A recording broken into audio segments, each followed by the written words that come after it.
So in today's video, I'm going to talk about being confident as an artist. And if you're not a confident bestie, then stay tuned because I'm going to help you be more confident to either post your art online on Instagram, on YouTube, start a YouTube channel, vlog in public like I am right now. There are so many people around me, maybe like 5, not so many. I kind of went to a secluded place, but I'm trying to put myself out of my comfort zone and challenge myself to have more confidence in my life in general, but also to do with my art. So I'm a beginner artist at the moment. You can check my Instagram in the description below. I might put like a picture here or something of my beginner art. I'm trying to be a character designer. I used to live in Japan. I used to work in corporate. I worked for Twitter and Twitch as well. And now I'm trying to become an artist, essentially.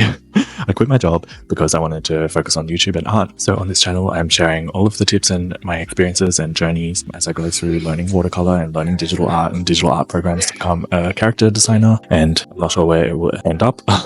Maybe I will run out of money. Maybe I will become rich and win the lottery. We don't know. Subscribe if you would like to see where I end up. But yeah, in this video, let's get into ways that I learned how to be more confident and just like stop letting other people's perceptions of me hold me back from going after my dreams. So in terms of confidence to do with art, I used to be very scared of posting my art online. I thought, oh my god, my art isn't as good as all of these other artists I'm seeing on Instagram who have decades of experience sometimes, or even if they have less years of experience, but their art is somehow really good. It made me feel really bad about myself and my art inside. But I realized after time that you can't really compare yourself to other artists. It doesn't make sense because they're living a completely different life. They have different skill sets. They have different environments and backgrounds that might have helped them. They might have had supportive parents. They might have been just in an environment where they didn't really have to have as many worries, or maybe they were just like more disciplined than you, and that's okay. But it just reminds me that to be more confident in yourself, you have to focus on where you were before and where you are now. Kind of bridging the gap of where you are now and where you want to be is a little bit daunting. So to focus on where you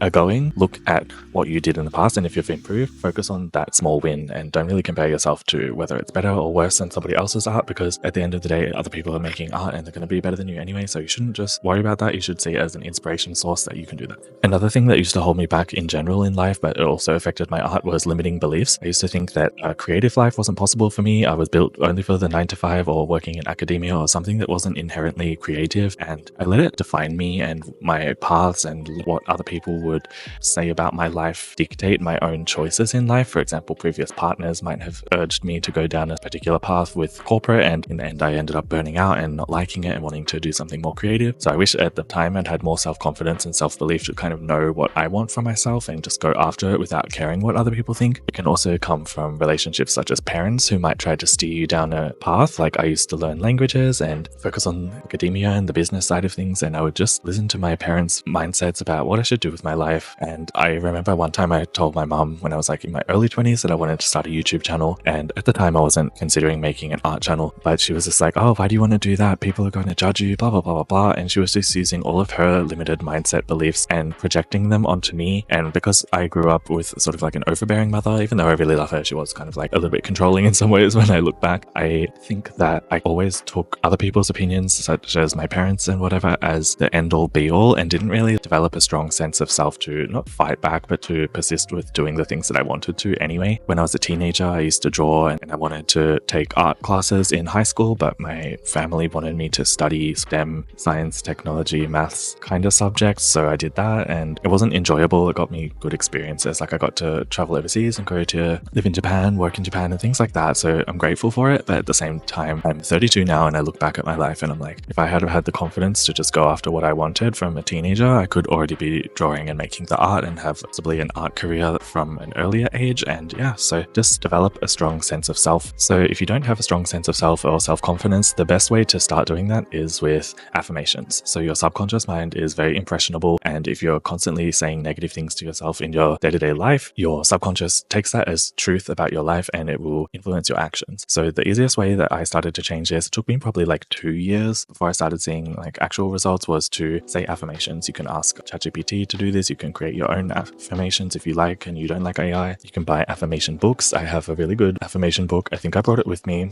No, I looked in my bag. I didn't bring it with me, but I'll put a picture of it here. It's just a cute little book that kind of gives me inspiration. I try to read it once a day, usually in the morning when I wake up, to remind myself that I can do whatever I want in my life. And yeah, obviously there are limiting factors sometimes, but if you just train your brain to think that things are possible for you, you will start to go after them. You'll start to learn how to love yourself, learn how to respect yourself, and your self-confidence will grow day by day. Don't expect it to happen happen overnight. But yeah, you can also do affirmations in a mirror. I tried it at the beginning. I don't do it anymore, but I like reading them. And if I'm by myself, I'll start saying them out loud, and it really helped me. So I'd recommend affirmations. The next thing is exercise. I don't think that everybody enjoys exercise. I certainly don't enjoy exercise, but I find that when I'm going to the gym or when I take walks and get out in the sunshine every day and breathe fresh air, it really helps just make me feel more confident about my body and also more confident about my goals. Sometimes when I'm in my room and I don't feel like studying, or I don't feel like making a YouTube video or learning to draw, learning watercolor painting, and I feel like, oh my god, all of my dreams and goals are out of reach, they're impossible for me to go after in life, and I just remind myself that I'm probably just like getting cabin fever or something cooped up in my room. So it's nice to just get some exercise, go for a walk outside, look at nature, remind yourself that you can do whatever you want in life, and you just have to believe in yourself. That's the most important thing. In the next part I want to talk about is having the confidence to go after your goals in life. So regardless of what other people think, even if you're at the point where you're self-confident enough to believe in yourself and you have all of these ideas for your future, but when you start taking action towards them, you realize there's a huge gigantic gap between where you are right now and where you want to be. So sometimes when you're looking at that mountain of something to overcome in your life, it can kind of hamper your confidence if you focus only on the gap. So you really have to learn how to break things down, break your goals into SMART goals. Like, forgot the acronym, but you can Google it or I'll put it here.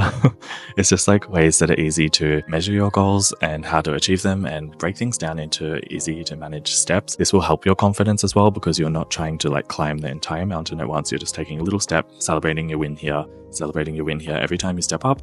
And before you know it, you will not necessarily be at the peak, but you'll gain confidence along the way, and you'll have a more enjoyable journey, and you'll end up being able to use that experience of building confidence and seeing yourself improve over time as something that will be transferable to other goals in your life. So an example for this from my own life is I used to learn Japanese from high school. I learned it in primary school as well. My high school taught it also, and then I went to university, and then I went to do my master's in Japan, and then I worked in corporate in Japan, and then I used my corporate experience in global companies like Twitter and Twitch and using Japanese in my career. And then now I am completely stopping that huge goal that I went after in my life, and I'm starting from the base and the bottom again with my art. So yeah, these are some things that I worked on in my past to get my confidence up with my Japanese. It took probably like 20 years, and that's a really long time, right? But every step of the way I celebrated my successes and confidence, and it built over time to the point where I didn't really let other people's opinions about my Japanese ability or what I wanted to do with my life. Like, I just went to Japan, did what I wanted, worked in companies, and I didn't really let the outside world affect me in that way with that goal. But when I finished that and peaked in that achievement cycle from capitalism, I realized, okay, now that goal is kind of fulfilling. I can use Japanese in my daily life, but now I want to do something different. I want to be an artist, and I'm starting from the beginning again. I'm much older. I have all of these fears and worries and anxieties about what I'm going to do with my life and how realistic it is for me to become an artist at this age, or even if I can make money from this in any way. I have no idea, but I'm going to do it anyway.